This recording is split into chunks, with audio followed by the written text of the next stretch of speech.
Passando a palavra agora então para Alice Mara Serra, que é da UFOP, né, Prodoc da CAPES, que vai falar sobre liberdade e indeterminação do ser afetado e do quase ente aparecente, desdobramentos ontológicos em Husserl, diante da questão sobre o ser em Heidegger. Por favor, Alice. Começo agradecendo pela aceitação da proposta de apresentação aqui. Então, passo a leitura do texto. Primeiramente, sobretudo a partir dos textos Meu Caminho para a Fenomenologia, um texto de Heidegger de 1963, e do texto Fim da Filosofia e a Tarefa do Pensamento, texto de 1964. Ambos esses textos foram reunidos sobre a questão do pensamento, zu Aufgabe des Denkens, de 1964 também. Então, a partir desses dois textos, basicamente, mas vou citar outros, retomarei o direcionamento de Heidegger em relação a algumas concepções da fenomenologia de Husserl presente nas investigações lógicas. Por que as investigações lógicas? Porque é o próprio Heidegger que, digamos assim, limita, reduz a sua leitura a essa obra inicial do Husserl. As investigações lógicas foram publicadas em 1901. Eu vou mostrar como é que se dá a leitura do Heidegger entre duas edições dessa obra e quais implicações que isso tem na sua interpretação. Bom, então serão mostradas as consequências deste diálogo com Husserl no pensamento de Heidegger sobre a diferença ontológica e a linguagem. Em seguida, partindo de alguns escritos de Husserl, redigidos a partir de 1918, no contexto de sua fenomenologia genética, sublinharei que algumas teorias então expostas nas investigações alternam-se consideravelmente nas análises de Husserl sobre as sínteses passivas e o problema da afecção. Então, a partir disso, serão indicadas algumas possibilidades de desdobramentos ontológicos em Husserl, que se deixam pensar muito menos a partir da visibilidade do ente e da primazia da consciência subjetiva, como sinaliza Heidegger, e muito mais segundo graus de distanciamento, mostração parcial e possibilidade de não mostração.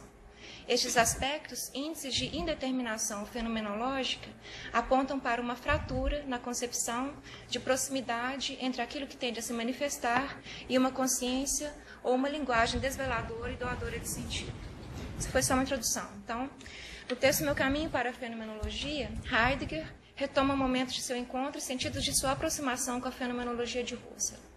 Como relata Heidegger, seu contato com a fenomenologia teria se iniciado, na verdade, não já através de Husserl, mas tal como ocorreu para Husserl, por meio da filosofia de Franz Brentano.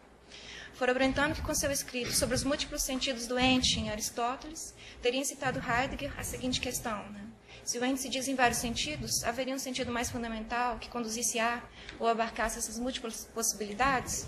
Segundo Heidegger, foi através de seu estudo das investigações lógicas que essa questão pode ser melhor pensada.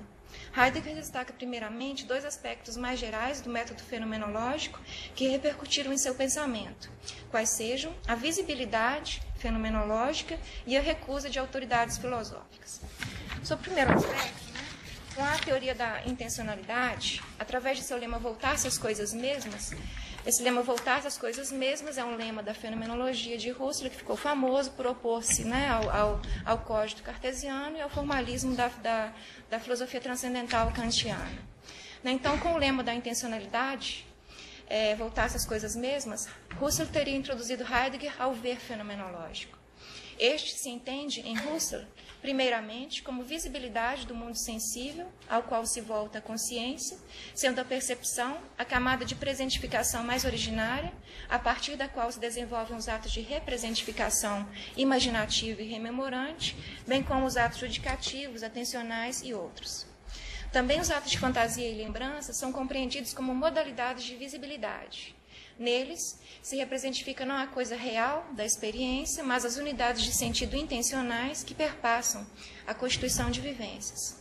Além, então, dessas duas modalidades de visibilidade, a presentificação perceptiva e a representificação por imagem, nós temos também a intuição puramente eidética em Husserl, como é o caso dos números e relações matemáticas. Nesta, o preenchimento intuitivo não necessita do correlato sensível, mas implica que a visibilidade do eidos, através da intencionalidade imaginativa, seja passível de variação eidética. A assunção metódica desses diferentes modos de visibilidade está relacionada, em Husserl, ao segundo aspecto mencionado por Heidegger, a recusa de pressupostos filosóficos. O voltar-se às coisas mesmas nas variadas modalidades em que essas se constituem nos atos intencionais, implica que o fenomenólogo abdique da autoridade de outros filósofos como ponto de partida para a filosofia. Isso se afirma em sentido análogo à abstenção fenomenológica quanto às posições de existência. Se, na atitude natural, a apreensão do mundo pela consciência coincide com a posição de existência da respectiva objetividade, a atitude fenomenológica inicia-se pelo colocar entre parênteses das modalidades existenciais e desenvolve nesse direcionar-se as possibilidades eidéticas. Neste movimento, é a própria subjetividade que se percebe como uma dentre as subjetividades possíveis, ou seja, tanto mais afastada das determinações psicológica e empírica, tanto mais próxima de sua dimensão transcendental. Essas são ideias, então, expostas genericamente nas investigações lógicas, na primeira filosofia do Husserl. Então, o impacto exercido por Heidegger, por esses dois aspectos que ele destaca, o ver fenomenológico e a ausência de pressupostos filosóficos, é inversa. Enquanto o primeiro ponto assume uma importância crescente em seu pensamento, o segundo remete a uma dificuldade inicial de Heidegger em assimilar o método fenomenológico. Eu cito: tampouco eu conseguia me afastar de Aristóteles e de outros pensadores gregos, tanto mais claramente a crescente intimidade com o ver fenomenológico tornava frutífera a interpretação de textos aristotélicos. Termino esta cita. Em Heidegger, o ver fenomenológico remete, assim, à inversão daquele segundo aspecto, ou seja, não se trata, como na fenomenologia, de uma abstenção de textos de outros filósofos para se alcançar maior acuidade visual, mas de uma visibilidade que, em direcionamento hermenêutico, também se assimila a um certo procedimento de leitura de textos. Sejam textos literários ou de outros filósofos, torna-se tarefa do pensamento, em Heidegger, trazê-los a um desvelamento, fazer com que um sentido originário se mostre na e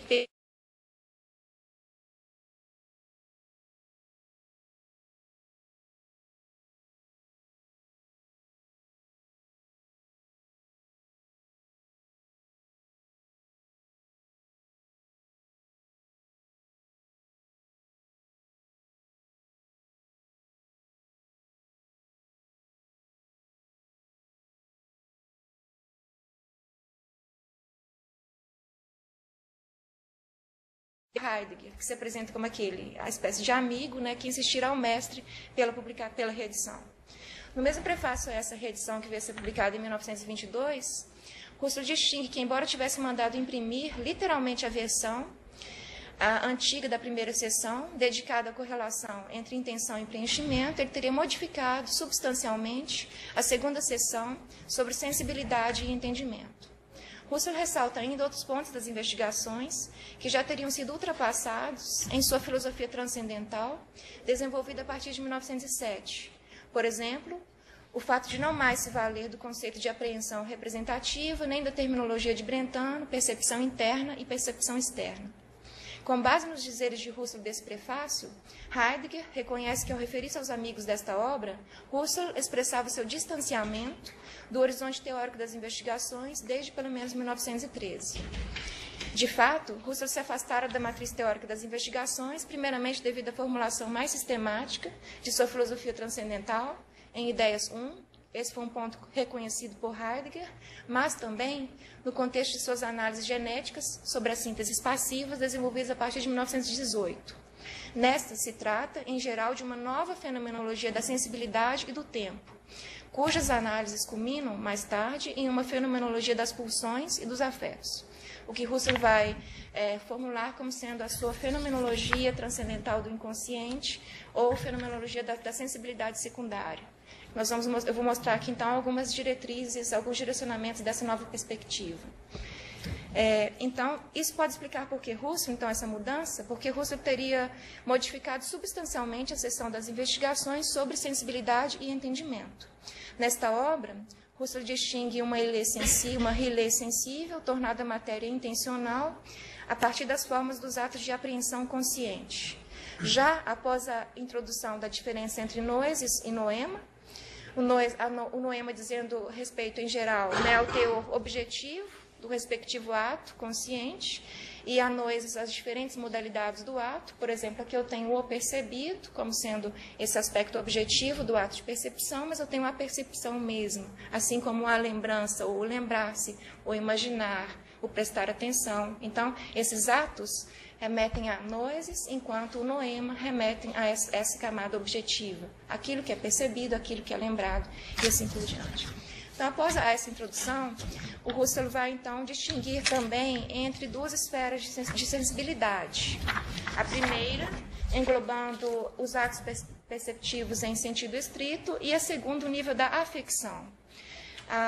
Por afecção, por este conceito, né, o Husserl entende um estágio anterior à representação consciente, que não é a representação subjetiva, não é a representação intencional, mas é um ato que é passível de presentificar-se por si mesmo, independentemente, então, de qualquer direcionamento noético, independentemente de um ato que se direciona a esse algo. Ou seja, há uma mudança aí na perspectiva principal da fenomenologia, que é a teoria da intencionalidade, esse direcionar-se a algo.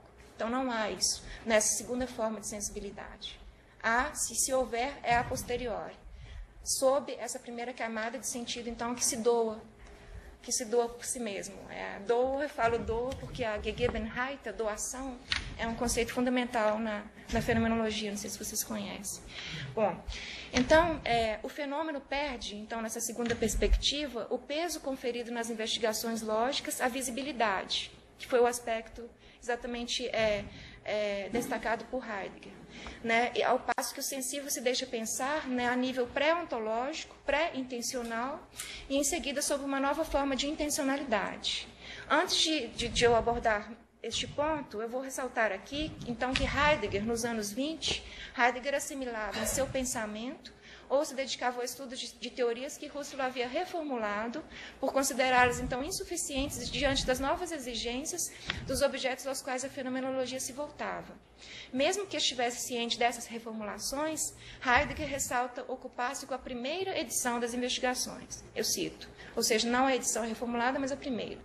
Eu cito, desde 1919, passei a dedicar-me às atividades docentes na proximidade de Husserl. Nesta, aprendi o ver fenomenológico. Foi aí que meu interesse voltou-se novamente às investigações lógicas, sobretudo à sexta investigação da primeira edição. Termino citação. É também com base em leituras desta obra inicial de Husserl que se pode entender o posicionamento de Heidegger sobre a fenomenologia num texto contemporâneo a este, o texto Fim da Filosofia e a Tarefa do Pensamento. Em meu caminho para a fenomenologia, Heidegger identifica no voltar-se à presença e no trazer à presença fenomenológicos uma similitude com a aletheia grega. Eu cito, aquilo que para a fenomenologia dos atos conscientes se realiza como manifestar-se a si mesmo dos fenômenos, foi originariamente pensado por todo o pensamento grego como aletheia, como o pensamento do que se apresenta, seu desocultamento, seu mostrar-se. Termino citação. Por sua vez, em O Fim da Filosofia e a Tarefa do Pensamento, nesse outro texto, então, Heidegger atribui a Husserl uma distorção essencial sobre esse manifestar-se. Uma distorção que seria de caráter análogo àquelas efetuadas pelo pensamento de Hegel e pela metafísica em geral. Ao invés de se voltar ao ser, tanto a metafísica clássica como a dialética e a fenomenologia teriam se voltado ao ser doente, cuja presença assume ora a forma da substancialidade, ora a da subjetividade. Segundo Heidegger, o lema da fenomenologia, retorno às coisas mesmas, teria se desenvolvido então no interior de uma filosofia que se pretende uma ciência rigorosa e que submete a visibilidade do fenômeno a um logicismo primacial. Se, por um lado, a diferença de Hegel, o lema retorno às coisas mesmas, teria trazido consigo um duplo repúdio ao psicologismo e ao historicismo, por outro lado, Husserl não teria superado a subjetividade da consciência. A intencionalidade, nesse sentido, nessa leitura do Heidegger, então remeteria menos às coisas mesmas do que a uma elaboração metódica das formas de manifestação do fenômeno pela e para a consciência. O princípio de todos os princípios da fenomenologia, que afirma a intuição originária como a forma mais originária do conhecimento, então teria assim como contrapartida a subjetividade absoluta. É através dessa que seria assegurada a objetividade de todos os objetos ou o ser doente. Isso implica que a subjetividade transcendental se afirme como condição de possibilidade de todo mostrar-se, ou como único ente absoluto, ou ainda como a questão mesmo da filosofia. Essa é a crítica, então, apresentada nesse texto. Então, com isso, o pensamento do Heidegger indica menos manter-se na proposta fenomenológica de retorno às coisas mesmas, do que se voltar ao que permanece impensado neste lema, retorno às coisas mesmas, ou às coisas mesmas. Segundo Heidegger, é no ponto em que a filosofia traz algo à absoluta certeza que ela deixa algo encoberto. Este impensado pela metafísica e pela fenomenologia é o que ainda resta a ser pensado. Para Heidegger, este impensado pode ser vislumbrado como clareira, Lichtung, ao que você acabou de se remeter, onde, eu cito uma citação curtinha, onde o aparecente se mostra, onde o claro se joga onde o aparecente se mostra, onde o claro se joga no aberto e conflita com o escuro. Termino. Então, se Heidegger parece retomar aqui a visibilidade fenomenológica, ele, todavia, ressalta que na clareira tem lugar não a ação do ver, não o videre ou intuere latinos, que são apropriados pela intuição fenomenológica, mas a clareira é antes aquilo que ilumina e possibilita o aparecer. Algo só pode aparecer quando já há a abertura da clareira. Então, ao invés de se voltar à clareira do ser, a metafísica falaria em luz da razão, a fenomenologia em luz da consciência. Luz também vem de Licht. Lichtung é a clareira porque é o iluminado. O Licht tem o mesmo prefácio, então é por isso que ele faz esse jogo entre luz e clareira, que não tem nas línguas românicas, mas dá para ver isso claramente, essa mesma origem, no alemão. Então, a fenomenologia falaria, então, em luz da consciência, ficando assim, já a presença passiva, focando assim, já a presença passiva de aparecer ao olhar. Mesmo a ideia, o eidos, como aquilo através do que o ente se mostra, seria um modo de presença. Já para Heidegger, o desvelamento da clareira não deve ser identificado com a verdade do ente. Como aletheia, ele é antes possibilidade da verdade. Um pensamento mais sóbrio que a racionalidade técnico-científica e que o pensamento metafísico e seus desdobramentos, um pensamento sem efeito imediato e, ao mesmo tempo, portador de uma necessidade própria, seria possível de direcionar-se a essa possibilidade do mostrar-se. Essa formulação nos reenvia ao texto sobre o humanismo, carta escrita a Jean Beaufret em 1946. Nesta, Heidegger remete a uma linguagem que não seja nem a da metafísica nem a das ciências, a qual ainda resguardaria a proximidade ao ser. Eu cito: a linguagem é a casa do ser. Nesta habitação do ser mora o homem. Os pensadores e os poetas são os guardas desta habitação. A guarda que exercem é consumar a manifestação do ser, na medida em que a levam à linguagem e nela a conservam. Termino a citação. Aqui nós já temos texto após a virada, nós não falamos mais no Dasein no sentido do ser humano, mas falamos no sentido dessa proximidade entre linguagem e si, que é comum também a esses textos posteriores que foram trabalhados primeiramente. Então, essa proximidade entre linguagem e ser, ao escapar aos determinismos metafísicos e ônticos, não se confunde tampouco com uma questão sobre o homem, no sentido similar àquele visto anteriormente, que a questão sobre o ser não é uma questão sobre a consciência subjetiva, o que, segundo Heidegger, seria o ponto de vista da fenomenologia. Então, Heidegger também se pergunta, teria sim a fenomenologia chegado ao fim, quando não mais se trata para o pensamento de se voltar à visibilidade do ente e a questão do ser da consciência? A esta questão responde Heidegger da seguinte maneira, cito novamente: e hoje, parece que o tempo da filosofia fenomenológica passou. Já é julgada como algo passado, que é apenas consignado, ainda historiograficamente, ao lado de outros movimentos filosóficos. Entretanto, a filosofia não é um movimento, naquilo que ele é mais próprio. A fenomenologia é a possibilidade do pensamento, que periodicamente se transforma e somente assim permanece, de corresponder ao apelo do que deve ser pensado. Se a fenomenologia for assim compreendida e guardada, então ela pode desaparecer como expressão para dar lugar à questão do pensamento. Termino citação. É nesse sentido da possibilidade de um pensamento voltado nem para a visibilidade do ente, nem para a questão da consciência, mas para o que afeta o pensamento, que podemos nos perguntar: será que em Husserl, a questão sobre a manifestação deixa-se submeter nas investigações lógicas e após ao primado da consciência? E será que haveria em Husserl uma instância capaz de preservar a proximidade entre o que aparece, ou que tende a aparecer, e o ato noético que a isso se volta? Haveria ainda em Husserl uma linguagem primacial, seja a da ciência, seja a poética, seja a lógica, capaz de consumar e conservar? Consumar e conservar são palavras do Heidegger. Então, capaz então de consumar e conservar a manifestação?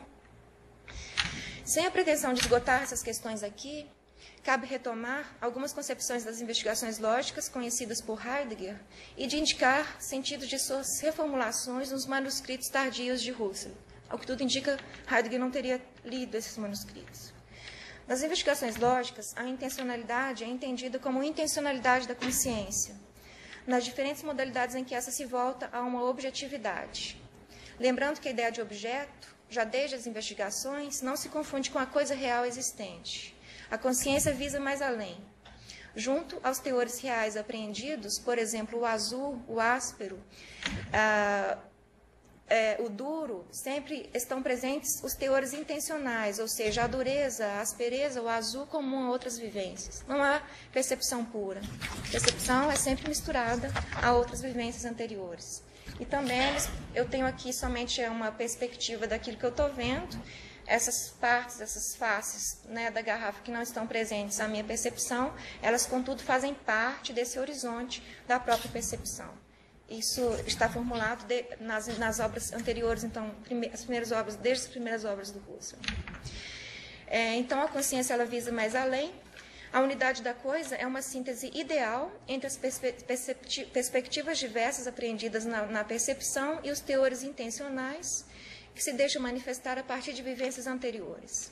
A ideia de presença reporta, assim, por um lado, a intuição sensível, a apreensão unificante dos conteúdos percebidos e passíveis de serem novamente trazidos à consciência. E, por outro lado, a coincidência ou adequação visada já constituído e os modos em que ele retorna à consciência, os atos de linguagem significativa e julgamento. Na sexta investigação, cara a Heidegger, Husserl trata precisamente dessa relação entre intenção significativa e preenchimento intuitivo. São atos puramente simbólicos aqueles que não encontram nem na percepção, nem na fantasia um preenchimento ou uma adequação possível. Por sua vez, há evidência quando a intenção encontra seu adequado preenchimento. Isto pode ocorrer em unidade estática, quando a intuição, aquilo que eu estou vendo, é dado simultaneamente ao meu ato de linguagem, ou pode ocorrer em unidade dinâmica, quando a intenção antecede a intuição. A intuição ocorre posteriormente, então ambas acedem a uma unidade, mas isso num decorrer temporal.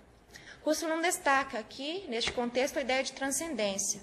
Toda intenção deve ser compreendida no horizonte de um preenchimento efetivo ou possível, sendo que a intenção reporta a consciência constituinte e a objetividade constituída pela consciência. Neste âmbito, a fenomenologia se mantém como abordagem estática e descritiva dos fenômenos. Todavia, em seus textos tardios sobre a constituição do tempo, e sobretudo em análise sobre a síntese passiva, esses textos eles foram publicados agora não, há uns 10 anos anteriormente, e são textos, então, provenientes de manuscritos do Husserl, que remetem, então, a essa possibilidade de uma nova filosofia transcendental da sensibilidade. Então, Husserl se volta nesses textos a uma dinâmica própria da sensibilidade, em estudos minuciosos sobre a gênese da impressão e as diversas formas de associação. Associação entre impressão sensível e lembrança, entre lembrança e fantasia, entre fantasias entre si, bem como as interferências das motivações passivas ou pulsionais no interior das temporalizações conscientes. É neste contexto que emerge a análise da afecção. Como mencionado, a afecção designa a sensibilidade secundária, remetendo ao que tende a se manifestar a consciência, mas que não é ainda imagem, palavra ou representação. Este algo anterior à linguagem e à representação, ou seja, este algo pré-predicativo e não ainda imagético, mas com algum nível de intensidade, apresenta-se como estágio inicial de todo e qualquer manifestar-se. Neste movimento de tender à manifestação, afetar e retornar, no enfraquecer de sua intensidade, possui a afecção uma temporalidade descontínua, um espaçamento próprio. Podendo ser inibida numa dada fase consciente, ela pode fortalecer-se por si mesma no momento posterior, despontar como que por si mesma e despertar neste movimento o ato de atenção e a intenção noética. Estas podem ocasionar, ao mesmo tempo, sua inibição ou fortalecê-la. Neste último caso, se confluem a temporalização da afecção e a temporalização egóica. Husserl distingue propriamente, neste contexto, entre essa forma de intencionalidade passiva ou noemática e a intencionalidade ativa. A primeira refere-se aos atos associativos, dissociativos, às temporalizações e espacializações que ocorrem independentemente da visada, consciente. A segunda corresponde, em linhas gerais, à intencionalidade no sentido de Brentano, a voltar-se para da consciência doadora de sentido. Ao voltar-se a um ato de afecção, sempre já em curso, a intencionalidade noética inicia-se em algum ponto a posteriori em relação à primeira temporalização, de forma que haja não somente um agora-fonte, um presente idêntico a si mesmo. Isso pode ser visualizado num exemplo simples do Husserl. Uma sinfonia está sendo tocada, mas eu não estou concentrada a isso. Mas, num dado momento, vem um tom que me afeta. Então, é a partir desse momento que eu me volto. Mas, antes disso, eu tinha uma temporalização, que decorreu sem que uma consciência estivesse representando, percebendo ou se voltando a algo. E esse é um exemplo de percepção, mas isso também ocorre no campo do afeto e da afecção. Há várias afecções que ocorrem sem que nós nos voltemos a isso. Ao adquirir um determinado nível de intensidade, esses afetos, afecções e outras formas, né, de movimentos psíquicos, eles podem fazer com que nos voltemos ou não. Então, essa possibilidade ela fica sempre aberta entre esses dois níveis. Então, esse ponto-fonte da temporalização ativa, ele não coincide com o ponto-fonte da temporalização passiva. Voltando ao exemplo da música. A música começou num ponto anterior. Quando eu me volto, eu estou num ponto aquém. Então, não há, nesse sentido, uma presença única, nenhum presente único na constituição das vivências. O ponto-fonte da temporalização passiva é um ponto entre ou um ponto a posteriori numa temporalização e espacialização cujo início escapa. Então, nessa perspectiva, não há possibilidade também de apreensão do originário. O originário, nós vimos ontem na fala do Duque Estrada, isso já aparece em Husserl, né? O originário só se deixa pensar a posteriori. Isso já está nas investigações tardias, então, do próprio Husserl, não somente em Derrida. Então, a consciência deixa aqui de ser consciência constituinte para se encontrar num distanciamento maior ou menor em relação a essa tendência. Eu cito uma fala do Husserl, né? Cada ato afunda-se no reino não egóico da passividade, e de lá, tornado inativo, exerce força de motivação passiva. Em toda a amplitude da vida do espírito, há a atuação cega de associações, pulsões, sentimentos como estímulos e determinações das pulsões, tendências que emergem obscuramente, as quais determinam o amplo curso da consciência segundo regras cegas. Termino a citação. Então, na última página, tem quanto tempo ainda? Tá.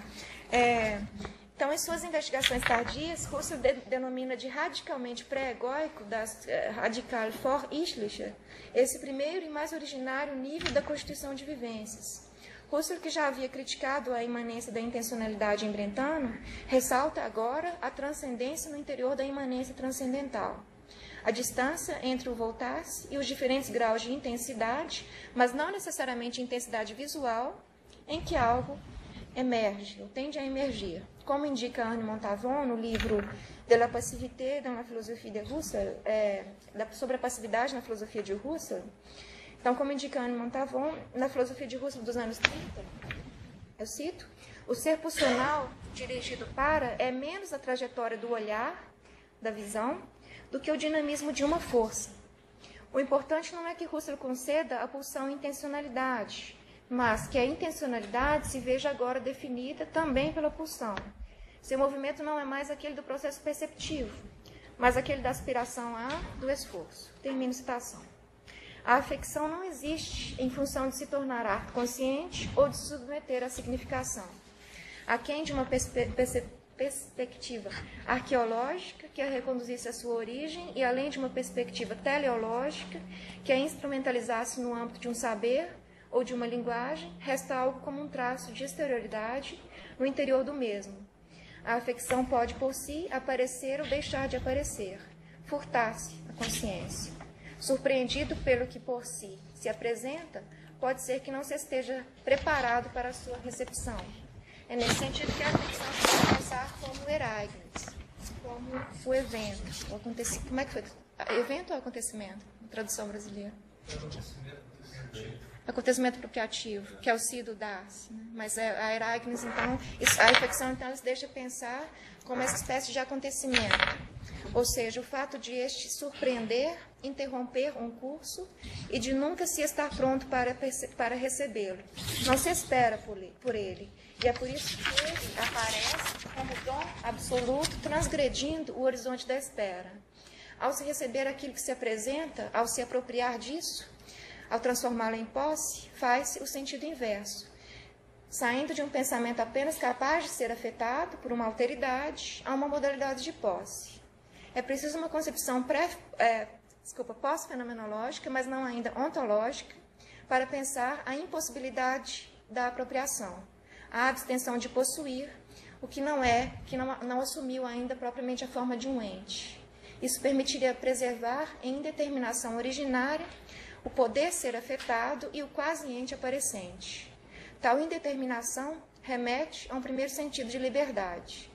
Este começa a ser pensado neste ponto em meio, entre o quase-ente aparecente, o poder ser afetado e a possibilidade de voltar-se. Este pensamento, anterior ao ente e remissivo ao ser, claro que isso é Derrida, mas não vou entrar nisso agora. Então, este pensamento anterior ao ente e remissivo ao ser, ele demandaria, então, ainda algumas delongas. Eu fico por aqui.